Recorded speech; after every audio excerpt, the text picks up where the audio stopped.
Hi, Wednesday the 19th of February, sorry. We're here to look at the current astrology. So what I'm going to do is I'm going to go directly to the chart so that we can look at that. I'm just going to share. Here we go. Excuse me, of course I've got to cough. Right, here we go.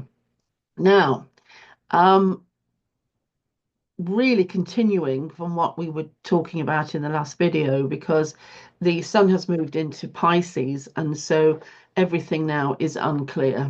Everything is under a huge fog, a veil of illusion, and it's anybody's call, really. Nothing's going to be clear at all, despite what we see. So we're going to be looking at drama, we're going to be looking at video, we're going to be looking at action, but we can't actually trust any of it. Pisces and Neptune both represent things that are broadcast, recorded. It's the illusion and the magic of something that is conjured up by a visual video, for instance. But unfortunately, the nature of the energy is that it's water, and as such, it is more about illusion and fantasy than what is real.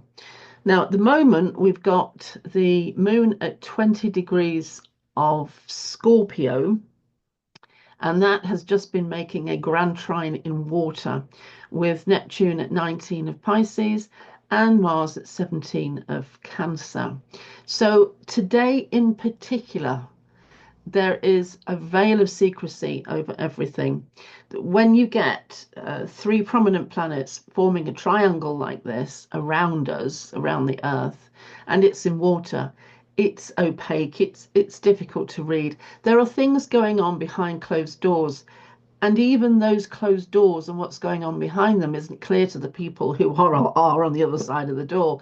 It, there's an air of shifting sands, mystery. It's just nothing is to be trusted. What is for certain is that the water element is riding high, and so therefore there is a higher component of feminine energy at work.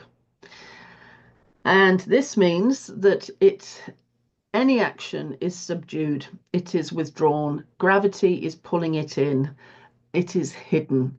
There will be lots of thinking, consideration, pondering, but nothing that we can trust on the outside. Um, I just want to talk about Donald Trump for a moment because I listened to a fascinating interview with General McMaster, I think it was, on BBC Radio 4 this morning. And he was talking about Donald Trump, and he might as well have been reading out of an astrology book. It's almost like it was uncanny the way he was describing the Gemini nature.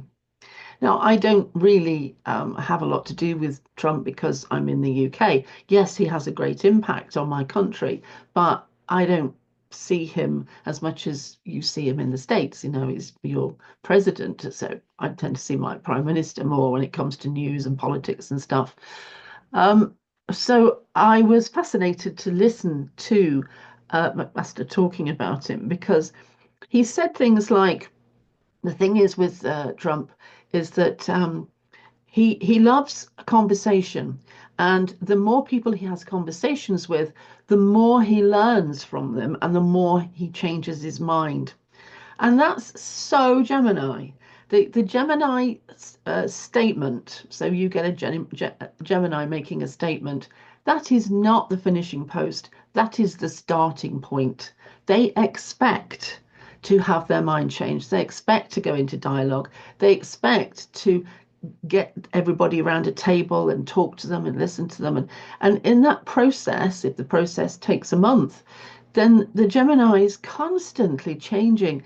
I am a Gemini sun, and so I'm quite aware of how fickle and naive that the Gemini part of me can be. I used to have a poster when I was a student on my wall saying, "Give me this day my daily opinion."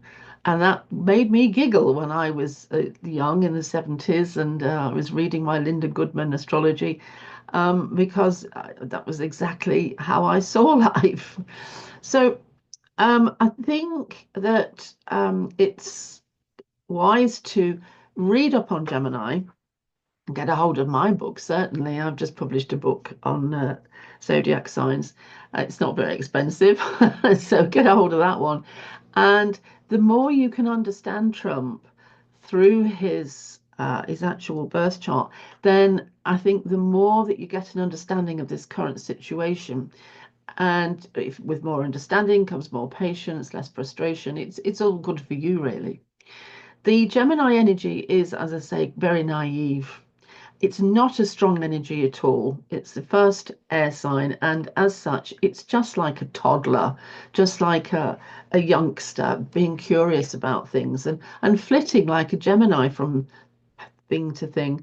The Gemini mind never rests. So people with a lot of Gemini in their chart rarely sleep 8 hours. They probably sleep 5 hours, something like that. And that's all the Gemini mercurial mind needs. This leaves them loads of time to sit on the internet and go through news channels and newspapers. And I gather that this is what Trump loves to do, go through all these other voices and these other narratives and then quote them, which is a which is refreshingly different from the way presidents normally get briefed, I expect. But what I would say to people, and it is a very, very sensitive time for a lot of people because there is so much at stake all over the world, but particularly so much at stake around Europe, with these two wars on our doorstep. And what I would say is keep the faith and wait until we get to March.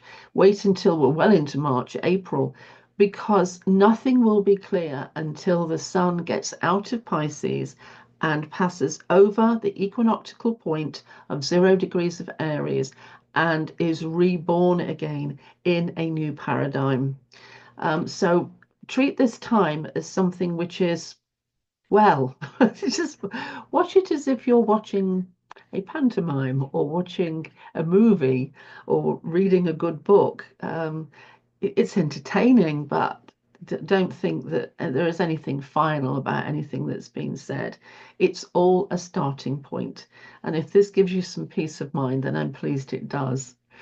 Anyway, right, I'm going to see you again tomorrow, and I thank you for listening. And it was great to talk to you. And I'm going to try and find out where I stopped this thing. Oh, yes, there it is. Lovely to talk. See you soon. Thank you. Bye.